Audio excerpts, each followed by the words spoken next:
এই মুহূর্তে বাংলাদেশ ছাত্রলীগের সাবেক নেতা এনসিপির এই মুহূর্তে জাতীয় নেতা সার্জিস। পরিচয়টা বারবার দিই এই কারণেই, গতকালকেও একটা বক্তব্য শুনলাম বঙ্গবন্ধুকে নিয়ে, আমার বঙ্গবন্ধু। আবার এখন যে বক্তব্য, অনেকগুলা রাজনীতিবিদদের চরিত্র বোঝা আসলেই কষ্টকর। তো যাই হোক, এই মুহূর্তে সার্জিসদের সাথে এনসিপির সাথে খুব ভালো কেমিস্ট্রি আছে জামাত ইসলামের। একই বক্তব্য দুই টাইমে দুই দলের মুখ দিয়ে আসে।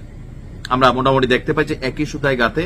আবার এনসিপি যদি কোনো আন্দোলনকে সফল করতে হয় তাহলে জামাতের সেখানে গিয়া সাপোর্ট করা লাগে।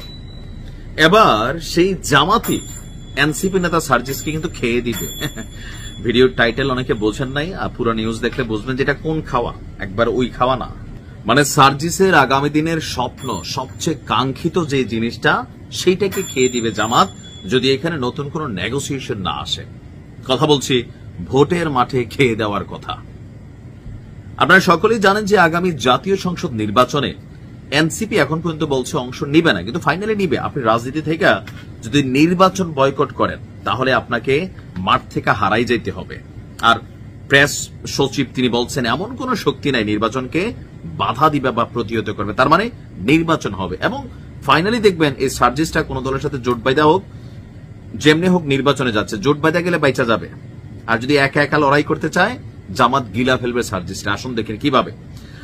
আপনার পঞ্চগড় এক আসন খুবই ত্রিমুখী লড়াইয়ের একটা সংঘর্ষের আভাস পাওয়া যাচ্ছে, কারণ এই আসনটিতে ইতিমধ্যে প্রার্থী চূড়ান্ত করে দিয়েছে জামায়াত ইসলামী। তবে এখন পর্যন্ত বাংলাদেশ জাতীয়তাবাদী দল তারা বিএনপি ওইখানে কোনো প্রার্থী চূড়ান্ত করেনি। তবে ওই আসনে বেশ কয়েকজন বাঘা বাঘা ক্যান্ডিডেট আছে বিএনপির। এর পাশাপাশি ওই আসন থেকে আপনার জাতীয় নাগরিক পার্টির উত্তরাঞ্চলের মুখ্য সংগঠক সার্জিস আলম তিনি প্রার্থী হতে যাচ্ছেন। ইতিমধ্যে দলীয় নেতাকর্মীদের নিয়ে সভা সমাবেশ ছাড়াও উঠান বৈঠক, নির্বাচনী কার্যক্রম অনেক কিছু তিনি শুরু করেছেন। আর জাতীয় সংসদের সাবেক স্পিকার ব্যারিস্টার মোহাম্মদ জমির উদ্দিন সরকারের ছেলে ব্যারিস্টার নওশাদ জমির আগামী নির্বাচনে এ আসনে প্রার্থী হচ্ছেন, এটা প্রায় নিশ্চিত। এটা সম্ভবত জামাত ইসলাম থেকে আগে ভাগেই তারা প্রার্থী চূড়ান্ত করেছে। তারা করছে হচ্ছে আপনার দলের জেলা যিনি আমির আছেন মাওলানা ইকবাল হুসাইন, জামাতের একক প্রার্থী এখানে। আর জুলাই অভ্যুত্থানের পর থেকে মোটামুটি মাঠ তারা ভালোই গুছাইছে। কেন্দ্রীয় মহাসমাবেশ সহ বেশ কিছু সভা সমাবেশ তারা এইখানে করেছে। সাংগঠনিক কর্মকাণ্ড এই মুহূর্তে সেখানে পিছিয়ে নেই। তবে সার্জিসের যে মাঠ আপনার এই পঞ্চগড় এক আসনে, বিশ্লেষকরা বলছেন বিএনপির একটা ভোট বাক্স এলাকা, জামাতের জনবান্ধব রাজনীতিতে ব্যাপক পরিবর্তন আসছে সেই এলাকাতেই, এবং জুলাই বিপ্লবের অংশীজন হিসাবে সার্জিস আলম মোট এই তিনটা শক্তি একসাথে লড়াই করবে এই পঞ্চগড় এক আসনে। সবার আগে ঝরে যাওয়ার সম্ভাবনা হচ্ছে সার্জিসের। এটা কেন বললাম? জামাতের একটা নীতি আছে, আওয়ামী লীগ বিএনপিতে আবার এই নীতি নাই। জামাতের একটা নীতি আছে, একটা দায়িতুল বিহাজাল ইমাম। একই আসন থেকে বিদ্রোহী প্রার্থী জামাত দেয় না। তবে আমাদের বিএনপি আওয়ামী লীগের মধ্যে এটা আছে, দল দিছে রহিম রে। তো মনে করলেন যে শুক্কুরের চিন্তা হয়েছে, ভাই আমি কি রহিম থেকে কম নেতা? আমার দল দেয় না তো কি হয়েছে?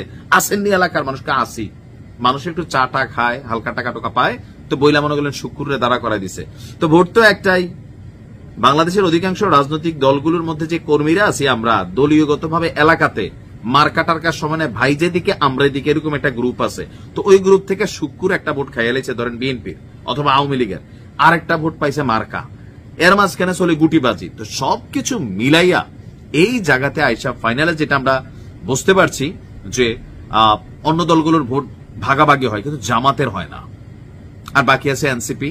তো সবকিছু মিলাইয়া এই আসনটাতে জামাত জয়ী হবে, এটা আমার একটা ধারণা। কারণ জামাতের ওইখানে সবকিছু যথেষ্ট স্ট্রং। সার্জিস নতুন, ভোট পাবে না তা না, বাট জামাতের সামনে টিকবে না। ভালো থাকুন।